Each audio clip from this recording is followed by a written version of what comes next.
என்னைக்கு இத பத்தி பேசிட்டு இருக்க? தேவையில்லாம என்கிட்ட வாங்கி கிடைக்காதடி. ஏண்டி உனக்கும் சரி எனக்கும் சரி அரவிந்த் எவ்வளவு ஹெல்ப் பண்ணிருக்காரு. நீ அவரை லவ் எல்லாம் பண்ணுவனா? அட்லீஸ்ட் அவர் நமக்கு ஹெல்ப் பண்ணதுக்காவது அவர் மேல ஒரு கேர் எடுத்து அவர் உடம்பு சரியாற வரைக்குமாவது டெக்ஸ்ட் பண்ணியோ போன் பண்ணியோ பேசிட்டு இருக்கலாம்ல. என்னமோ பெரிய இவளாட்டம் அத்தை பையனை தெரிஞ்சதுக்கு அப்புறம் அவன் முகத்திலே முழிக்க மாட்டேன்னு சொல்லி மொத்தமா அவாய்ட் பண்ணிட்டேன். அவ்வளவு தூரம் அவாய்ட் பண்ணவா அப்படியே விட்டுற வேண்டியதானே? இப்ப எதுக்கு அவரை பத்தி பேசிட்டு இருக்க? இல்லடி அரவிந்த் இப்ப எப்படி இருக்கான் என்ன பண்றான்னு தோணுச்சு. அதான் திடீர்னு என்னமோ உனக்கு பாச அப்படியே பொத்துட்டு வருது. அவன் என் அத்தை பையங்கிற ஒரே காரணத்துக்காக தான் அவன் கிட்ட பேசாம விலகி இருக்கேன். மத்தபடி அவன் நல்லா இருக்கணும் சீக்கிரமா குணமாயிடணும்ன்ற எண்ணம் எல்லாம் எப்பவுமே என் மனசுல ஓடிக்கிட்டு தான் இருக்கும். I really care for him. உன் கேரை கொண்டு போய் குப்பையில போடு.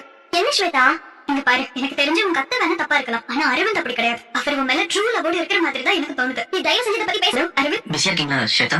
நானே உங்களுக்கு கால் பண்ணலாம் தான் நினைச்சேன். கரெக்டா நீங்களே கால் பண்ணிட்டீங்க. என்ன விஷயமா? உங்களுக்கு ரெண்டாவது தடவையா கால பிராக்சர் ஆயிடுச்சுன்னு ஷாலினி கிட்ட போய் சொன்னேன்ல, அதுல இருந்து மேடம் நிம்மதியாவே இல்ல. எப்ப பாரு ஒரு மாதிரி டல்லாவே தான் இருக்கா. எனக்கு தெரிஞ்சு அவளுக்கு உங்க மேல ஒரு ஃபீலிங்ஸ் இருக்கதான் செய்யுது. நீங்க எதுக்கும் கவலைப்படாதீங்க, கூடிய சீக்கிரம் அவ உங்க வழிக்கு வருவா. ரொம்ப சந்தோஷங்க, நீங்க பண்ற இந்த உதவிக்கு ரொம்ப தேங்க்ஸ். அட நீங்க வேற லவ்வுக்கு ஹெல்ப் பண்ணாம வேற எதுக்கு ஹெல்ப் பண்ண போறோம்?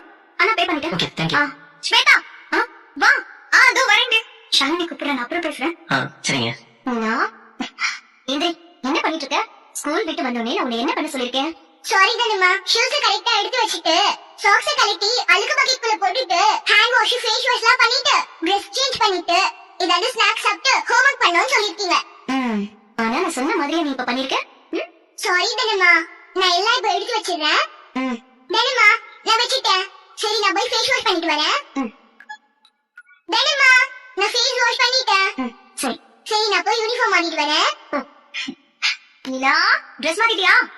வரேன்டா வந்துட்டேன். Dress மாத்திட்டியா? தானம்மா நான் இந்த துணியை போய் அழுக்கு பக்கெட்ல போட்டுட்டு வந்துடுறேன். போய் வா. Okay okay. இந்தா சாப்பிடு. ஆரஞ்சு சாப்பிட்டுட்டு இந்த ஜூஸ் குடி. நான் தலைவாரி விடுறேன்.